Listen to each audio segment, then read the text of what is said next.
और लेके जाओ मायके। रात के 3 बजे नैना आराम से अपने पति विक्रम के साथ अपने कमरे में सो रही होती है। तभी उसे कुछ खटपट खटपट की आवाज सुनाई देती है। हाय, इन चूहों ने तो जीना हराम कर रखा है। ऐसे भाग दौड़ रहे हैं मानो हॉल में कोई इंसान चल रहा हो। आती हुई आवाज को इग्नोर कर नैना सो जाती है, पर फिर से उसे दरवाजा खोलने और बंद करने की आवाज आती है। सोने नहीं देंगे ये चूहे। कल ही विक्रम से कहकर चूहों को पकड़ने वाला जाल मंगाना होगा। बार बार नींद टूट जाती है। अगर नींद पूरी नहीं होगी तो कल घर का काम कैसे करूंगी मैं। नैना उठकर अपने कमरे के दरवाजे को और टाइट बंद कर देती है ताकि बाहर से आने वाली आवाजें उसे डिस्टर्ब ना करे।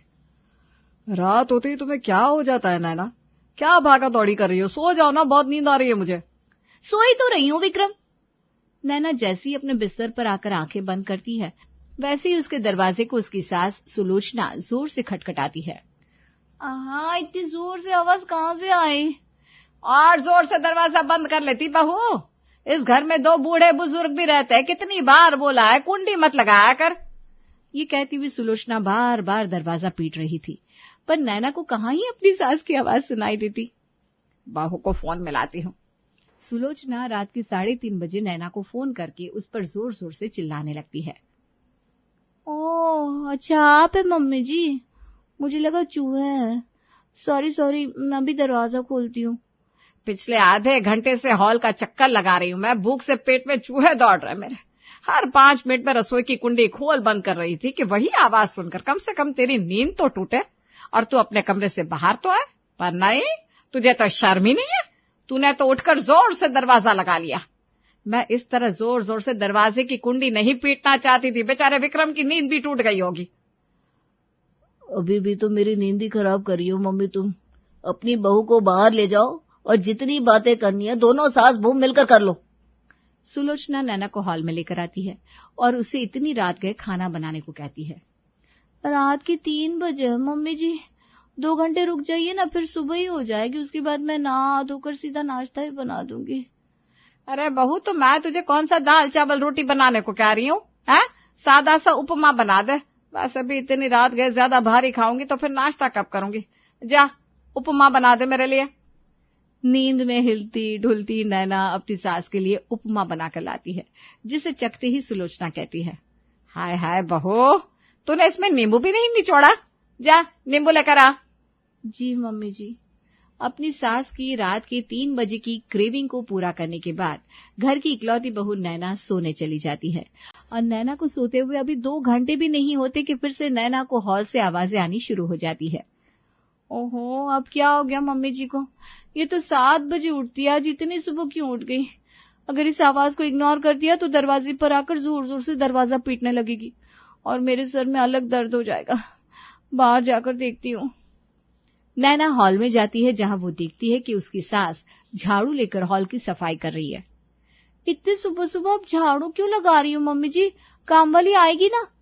तो भूल गई क्या? आज काम वाली नहीं आने वाली, तो आज झाड़ू पोछा बर्तन सब हमें ही करना है। चल ये पकड़ झाड़ू और सफाई करनी शुरू कर दे। जब तक झाड़ू पोछा खत्म होगा तब तक तेरे पापा जी उठ जाएंगे। फिर उन्हें चाय बना देना और उसके बाद नहाने चली जाना। अरे नहीं, नहाने मत जाना।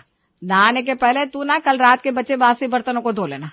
वो क्या है ना, नहाने के बाद अगर तू झूठे बर्तनों को घसेगी तो छींटे तेरे कपड़ों पर पड़ जाएंगे और तू भी झूठी हो जाएगी और फिर उसी गंदे कपड़े से तू खाना बना लेगी। ना, अपने ससुर जी को चाय देने के बाद पहले बर्तन घिस लेना, फिर नहाना। फिर तो आपको ऐसा कहना चाहिए था मम्मी जी कि आज काम वाली नहीं आ रही तो झाड़ू पोछा बर्तन सब कुछ तुझे ही करना है नैना। ये हम वर्ड आप सेंटेंस में झूठ मूठी लगा देती है ना। नाक मुंह सिकुड़ती हुई नैना रसोई में चली जाती है। एक के बाद एक काम करने के बाद नैना ऑलरेडी थक चुकी थी। रसोई का सारा काम निपटाने के बाद वो नहाकर अपने कमरे में जाती है। क्या खूब लगती हो, बड़ी सुंदर दिखती हो। काहे की सुंदर? बैंड बजा रखी है तुम्हारी माँ ने मेरी। एक दिन नहीं होता यहाँ के आराम से कट जाए। संडे की सुबह है, सोचा था तुम्हारे साथ कहीं घूमने जाऊंगी, पर यहाँ तो रात से ही मम्मी जी ने संडे पर ग्रहण लगा दिया। तुम्हें क्या फर्क पड़ता है, तुम तो आराम से सोए रहते हो। काम वाली भी नहीं आ रही आज, ऊपर से तुम्हारी छुट्टी है और पापा जी भी घर पर है, यानी पूरा दिन सिर्फ काम ही करना है मुझे। तभी मुकेश अपनी बहू को पुकारता हुआ कहता है, बहू नाश्ता दे रही हो कि बाहर से मंगवा लूं? जाइए मैडम जी, बुलावा आ गया। वैसे शादी से पहले मैंने तो कहा था शहर के बाहर जॉब ले लेता हूँ, पर तुम्हें ही रहना था ज्वाइंट फैमिली में, सो भुगतो अब। सभी नाश्ते के टेबल पर बैठ जाते हैं। नैना सभी को गर्मा गर्म नाश्ता परोसती है। रविवार है बहू, भूल गई क्या? आज के दिन भी इतना हल्का नाश्ता। ये पोहा उपमा ये कोई नाश्ता होता है बहू? इतना हल्का? नाश्ते में तो प्लेट में कम से कम 3-4 सब्जियां होनी चाहिए और ये मोटे मोटे घी के पराठे होने चाहिए। अभी जो तूने बना दिया, दोपहर में बिरयानी बना लेना। काम चोरी मत करना। आजकल ना बहुत काम चोरी करने लगी है तू। नहीं सुलोचना, मेरा ना आज कुछ और खाने का मन था। कचौरी बना ले बहू, बड़े दिन से कचौरी नहीं खाई। आप भी क्या बात करते हैं, आपके मन की पूरी ना करे ऐसी इसकी मजाल है। एक काम करना बहू, दोनों बना लेना। नैना अपने सास ससुर की फरमाइश सुनती जा रही थी और बड़ी बड़ी आंखों से विक्रम को देखती जा रही थी। नाश्ते के बाद नैना सीधा अपने कमरे में जाती है और विक्रम से कहती है, बस हो गई हूं मैं यहाँ काम कर करके। मुझे नहीं पता, मुझे मेरी मम्मी के यहाँ जाना है और तुम मुझे लेकर जाओगे। बाहर जाओ और मम्मी जी से कहो तुम्हें तुम्हारे साले से कोई काम है या फिर कुछ भी बहाना बना दो, मुझे नहीं पता, पर मुझे मेरी मम्मी के पास लेकर चलो। आई नीड सम रेस्ट यार। मरता क्या नहीं करता। कह देता हूँ साले साहब को देखने के लिए लड़की वाले आ रहे हैं तो मुझे और तुम्हें बुलाया है। ये सुनने के बाद तो मम्मी मना नहीं करेगी। चलो सामान बांध लो। विक्रम अपनी माँ को नैना को उसके मायके ले जाने की बात पर राजी कर लेता है और खुशी खुशी नैना विक्रम के साथ अपनी मम्मी के यहाँ जाने के लिए निकल पड़ती है। रास्ते में भेलपुरी वाले को देखकर विक्रम अपनी गाड़ी धीमी करता है। अरे देखो नैना, तुम्हारा फेवरेट भेलपुरी, ले आओ क्या? बेकार में क्यों पैसे लगाने हैं तुम्हें? मेरे ससुराल नहीं जा रहे हम जो पेट भर कर जाना होगा। हम तुम्हारे ससुराल जा रहे हैं, जितना पेट खाली रहे उतना ही अच्छा। जरा सी भेलपुरी देगा ये और 60 रुपए ले लेगा। इससे लाख गुना ज्यादा टेस्टी भेलपुरी बना दी है मम्मी, तुम खाते रह जाओगे। कुछ लेने की जरूरत नहीं है, मम्मी सब कुछ अरेंज कर लेगी। चलो चले। और 5 घंटे की जर्नी के बाद फाइनली नैना पहुंच जाती है अपने मायके। विक्रम एक तरफ सोफे पर डिसेंटली जाकर बैठ जाता है तो उसकी ठीक सेंटर टेबल पर पैर चढ़ाकर नैना बैठ जाती है। अरे यार रोहन, ये स्टैंड फैन का मुंह मेरी तरफ करना, बहुत गर्मी लग रही है। अरे पर दीदी जीजू। अरे रहने दे तेरे जीजू को, काहे का जीजू? ऊपर सीलिंग का पंखा भी तो चल रहा है ना, वहां पहुंच रही है हवा। ठीक पंखे के नीचे तो बैठा है तेरा जीजू। तभी हाथों में ट्रे लिए नैना की मां लैला वहां आती है। पति की तरफ पैर रखे बैठी है तू, क्या बेहूदगी है ये संस्कार दिए है क्या मैंने? चल पैर नीचे कर। अरे नीचे कर पैर। और रोहन तू स्टैंड फैन को दामाद जी की तरफ कर दे, कैसे पसीने में भीगे पड़े हैं बेचारे। वो क्या है ना दामाद जी, यूं तो 5 घंटे की दूरी पर ही है दोनों घर, पर मौसम में कितनी फेर बदल है। लगता है कि दोनों शहर देश के 2 अलग अलग कोनों में हो। नैना की शादी के वक्त जब मैं आपके यहाँ आई थी ना तो मुझे वहां बड़ी ठंडी लगती थी। आपके घर की तरफ मौसम जरा ठंडा रहता है। आप कुछ देर सुस्ता लीजिए, फिर नाश्ता करके एसी वाले कमरे में आराम कर लीजिएगा। चलो, जीजू के आने के बहाने ही सही रोहन ने अपना कमरा छोड़ा तो, वरना अपने कमरे में घुसने नहीं देता था मुझे ये। आज तो मैं तेरे कमरे में आराम से सोऊंगी।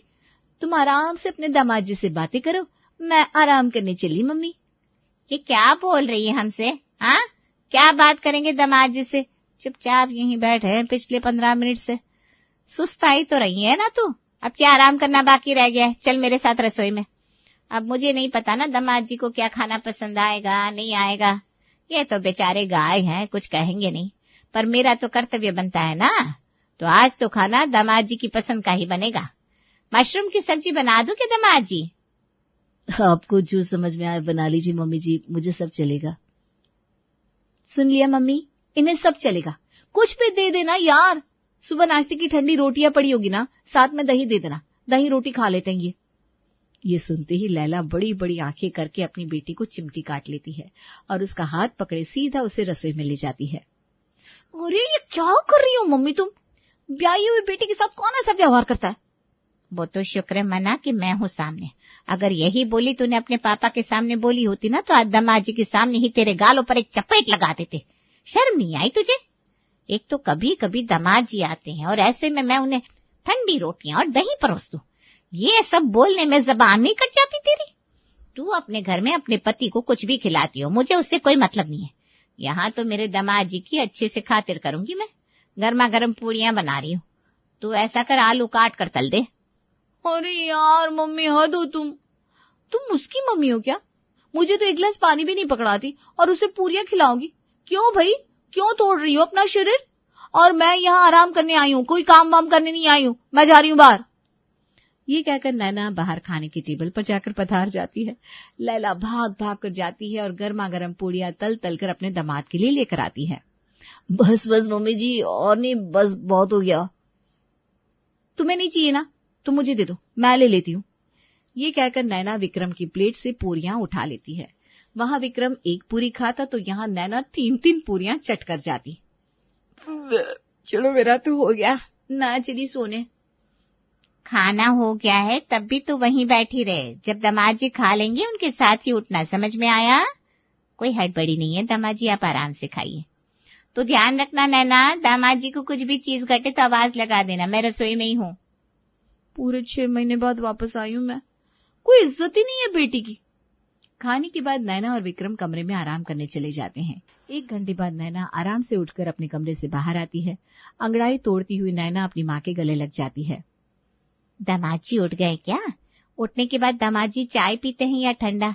यहाँ का मौसम जरा गर्म है तो ठंडा दे दूं क्या बेटा, बता? मुझे तो कुछ समझ में नहीं आ रहा। देख, ये लिस्ट तैयार की है मैंने, दोपहर में तो हड़बड़ी में पूड़ियां ही खिलानी पड़ी थी, अब कम से कम रात में तो सब अच्छे से अरेंज करूं, इसलिए मैंने ना लिस्ट ही तैयार कर ली। तो सब्जी में आलू चने की सब्जी, मिक्स वेजिटेबल, रायता, मटर की पूरियां। मीठे में तेरे पापा को मैंने बोल दिया है, वो आते वक्त ना गुलाब जामुन लेते आएंगे, ठीक रहेगा ना? और बता। अरे तू तो कुछ बोल ही नहीं रही। क्या बोलूं मम्मी, यहाँ आने के बाद एक बार भी तुमने मुझसे पूछा, नैना बेटा कैसी हो तुम? 1 मिनट भी आप मेरे पास आकर बेटी मेरा हालचाल जानना चाहा क्या? अरे मेरी बेटिया, तू तो नाराज हो गई।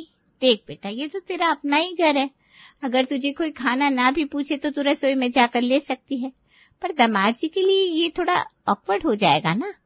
पहले ही बेचारे यहाँ कितने सहमे सहमे से रहते हैं, अब ऐसे में हम उन्हें कंफर्टेबल फील नहीं करवाएंगे तो कैसे चलेगा है? तो यहीं बैठ, मैं दामाद जी से चाय पानी का पूछ कर आती हूँ।